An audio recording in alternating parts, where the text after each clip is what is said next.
આજે છે ને આપણે કોન્સ્ટેબલ અને પીએસઆઈનું જે ગ્રાઉન્ડ છે એના માટે છે ને તમારે 1, 2 અને 2.5 આટલી મિનિટનો ટાઈમ બચે ને એના માટે ચર્ચા કરીશું આપણે. ખાલી ખોટો તમારો ટાઈમ વેસ્ટ નહીં કરું અને હું મારો ટાઈમ પણ વેસ્ટ નહીં કરું.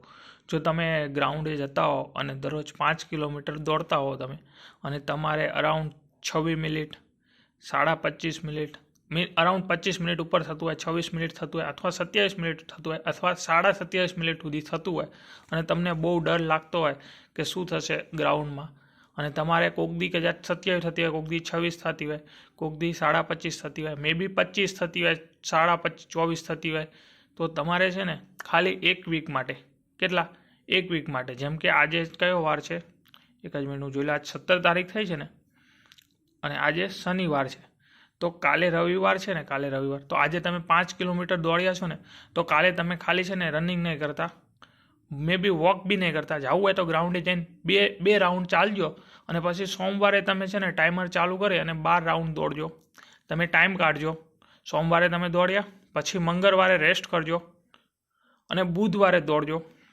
બુધવારે પાછો ટાઈમ કાઢજો, ગુરુવારે રેસ્ટ કરજો અને શુક્રવારે પાછો ટાઈમ કાઢજો અને શનિવારે રેસ્ટ કરજો અને રવિવારે લાસ્ટ દોડી અને ટાઈમ કાઢજો અને પછી તમે સોમવાર, બુધવાર, શુક્રવાર અને રવિવાર, આ વીકમાં તમારે કેટલા 4 દિવસ રનિંગ થશે અને 4 દિવસ રેસ્ટ થશે. રવિવારથી રવિવાર ગણવી તો 8 દિવસ થશે અને આ 4 દિવસમાં તમે જોશો ને તો મોસ્ટ ઓફલી છે ને 90% લોકોનો સમય છે ને 1 થી લઈ અને 1.5-2 મિનિટ સુધી, અમુકને 2.5 મિનિટ સુધીનો ફેર પડી જશે.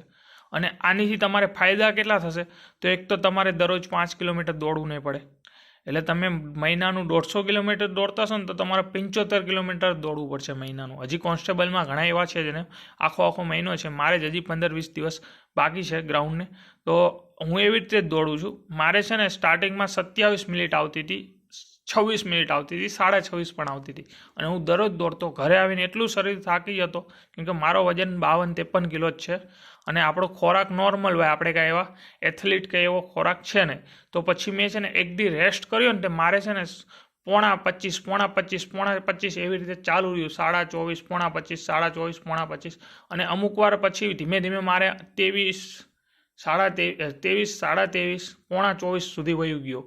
અને અમુક વાર હું કોઈ ફાસ્ટ દોડતા હોય ને એની અરે મારે 7મા રાઉન્ડ પછી સ્પીડ ઘટી જાય છે અને આ સ્પીડ ઘટી જાય ને એટલે મારે છે ને 24.5, 24.5, 24.5નો ગારો રહેતો. પણ હું 7મા રાઉન્ડ પછી કોઈક ફાસ્ટ દોડતું હોય ને એની હારે હું મારો 7મો રાઉન્ડ પહોંચેલો હોઉં, અથવા 6ઠ્ઠો રાઉન્ડ હોય મારો, 7મો જ હતો, 7મો રાઉન્ડ, અને કોઈક જે રેગ્યુલર દોડતો હોય કોઈ વ્યક્તિ એની હારે હું સ્પીડ જાળવી રાખું ને તો મારે 23 અંદર વહી જાય છે, 22.45, 22.50 અરાઉન્ડ વહી જાય છે. બાકી મારે નોર્મલી મારી રીતે દોડતો હોય ને તો હું અમુક રાઉન્ડે ધીમો પડી જાઉં છું, જે મારા પ્રમાણે જે સ્ટાર્ટિંગના રાઉન્ડ હોય એના, અને લાસ્ટમાં હું સ્પ્રિન્ટ મારું છું 100 મીટરનું. એમ કરીને મારે છે ને તે 24 ઉપર, અમુક વાર 24 અંદર, 23.25, 23.5 એવો ટાઈમ આવવા માંડ્યો. બાકી મારે છે ને 26.5નો ટાઈમ આવતો, હું દરરોજ રનિંગ કરતો ને તો. એટલા માટે તમે છે ને ખાલી 1 વીક મારા ઉપર મે બી થોડો ટ્રસ્ટ કરીને ટ્રાય કરજો કે આ કાલ સન્ડે છે, કાલ તમે રેસ્ટ કરજો, પરમદી કરજો, એવી રીતે તમે છે ને 1 વીક ખાલી, તમે કેટલા ટાઈમથી ગ્રાઉન્ડમાં આવતા હશો, તમે મહેનત કરતા હશો, તમે ઘણા પાસે ગ્રાઉન્ડમાં સલાહ પણ સાંભળી હતી, બધું તમે કરતા હશો, પણ ખાલી 1 વીક ટ્રાય કરી જુઓ અને મે બી તમારો જો ટાઈમ આવી જાય, કદાચ તમે જોવો છો એમાંથી કદાચ 10 જણમાંથી 1 જણનો પણ ટાઈમ ઘટી જાય તો એના માટે સારું કહેવાય. મારે છે ને આવી રીતે કરવાથી ટાઈમ ઘટ્યો છે, તો તમે ખાલી 1 વીક ટ્રાય કરી જોજો, મે બી તમને પોઝિટિવ રિઝલ્ટ મળવું જોઈએ. બાકી તમે દરરોજ તો દોડો જ છો, તમને છે ને ટ્રાય કરી જુઓ 1 વીક, મે બી તમને પોઝિટિવ રિઝલ્ટ મળશે. મને એવું લાગે છે, મને આવી રીતે પોઝિટિવ રિઝલ્ટ મળ્યું છે. એટલે અત્યારે મારે છે ને હવે 3 ફેબ્રુઆરીએ ગ્રાઉન્ડ છે ગોંડલમાં, એડ્રેસ આ જ છે પણ અહીંયા 3 અને અહીંયા જાન્યુઆરીની જગ્યાએ ફેબ્રુઆરી થઈ ગયું છે, તો એટલા માટે અહીંયા સમય છે ને 7 વાગ્યાનો થઈ ગયો છે. તો મારે હવે એવી રીતનો ટાઈમ આવે છે, તો તમે પણ 1 વીક તમારે આપી શકો છો.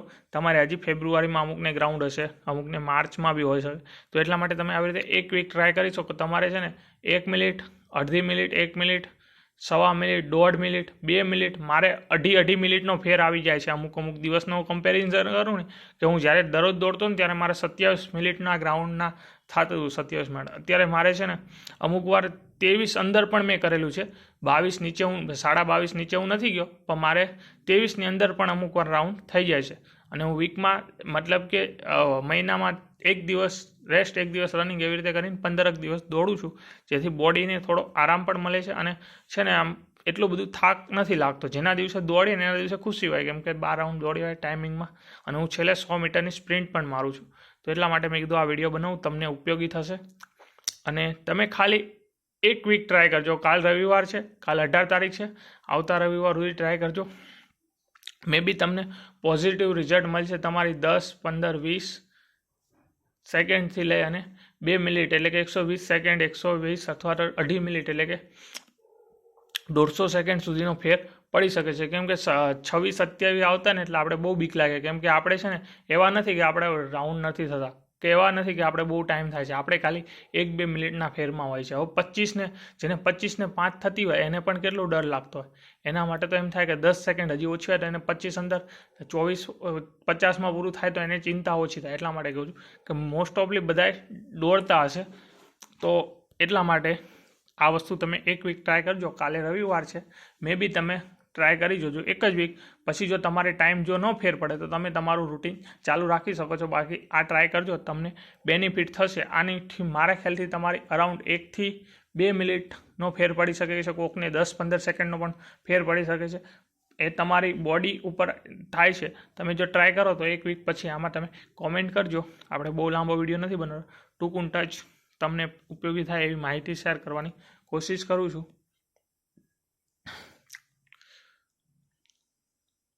તો 1 વીક પછી જે પણ લોકોએ આ ટ્રાય કર્યું હોય એ પ્લીઝ કોમેન્ટ કરજો, જેથી બીજા લોકોને પણ ખબર પડે કે શું બીજાને ફાયદો થાય છે. આ મારું રૂટીન હું તમને કહું છું.